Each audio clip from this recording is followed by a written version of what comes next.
Hey, what's going on guys, Oscar here, and in today's video, I'm going to share with you guys a couple tips and tricks you can use on your TECNO devices.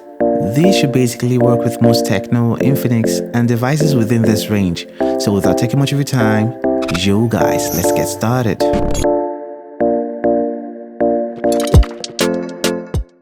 At number 1, we have one-handed use. Smartphones have become quite large lately, and occasional one-handed use seems to come to rescue when one can't reach the far ends on their display. To enable this, swipe down your notification pane, click on the one-hand icon, then you can switch the one-handed side or close this as shown. iCare comes in at number 2 and is a mode that helps you reduce the blue light from your mobile phone, which can strain your eye at night. You can simply enable it from the notification. More so on these TECNO devices, a long tap on the iCare icon takes you into the setting where you can adjust the level of blue light reduction. System navigation comes in at number 3, and this feature has always been on TECNO devices lately.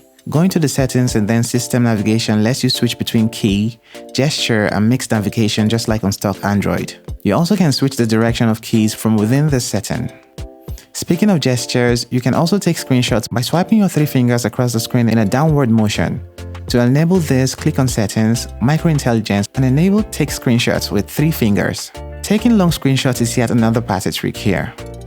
Let's say you wish to take a screenshot of a long scrollable page on your device. After you take a screenshot using the last 3-finger gesture we talked about, click on the scroll shot, scroll to the extent you wish to take this shot, and then click on Finish Scroll Shot. For some reason, you might want to hide a notch on your TECNO devices.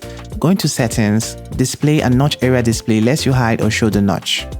At number 7, we have the slide panel. The slide panel on this TECNO devices let you have access to screenshots, screen record, and shortcut to your defined apps just by swiping on the little floating panel from the edge. To disable or enable, go to Settings, Smart Panel, and turn it off or on.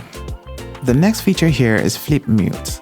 This is a feature that lets you silence your phone when a call comes in by simply flipping your smartphone on a table. To set up this feature, go to Settings, Microintelligence, and enable Flip Mute. For number 9 is hiding apps on your TECNO phone. All you need to do to hide an app is while on the desktop, pinch and select Desktop Settings. Select Hide Apps, then click on the plus sign at the bottom to pick the apps you want to hide. Follow the same process and uncheck the apps you want unhidden. WhatsApp mode comes in at number 10, and this feature restricts all apps but WhatsApp from using your internet data in the background. Therefore, other apps only connect to the internet when you use them and not in the background. This could come in handy to manage your data plan. For a bonus, I'll be throwing in number 11, and this feature is ending the call with the power button. All you need to do to get this set up is go to Settings, Accessibility, and toggle the power button ends call feature from here. And these are some of the hidden features you can find on the TECNO devices. If you already knew most of them, hats off for you, and feel free to share with us in the comments other features you find helpful on these devices. Also, do not forget to share, like, and subscribe if you did love this video. Other than that, it's goodbye, and I'ma catch you in the next one. Cuídate.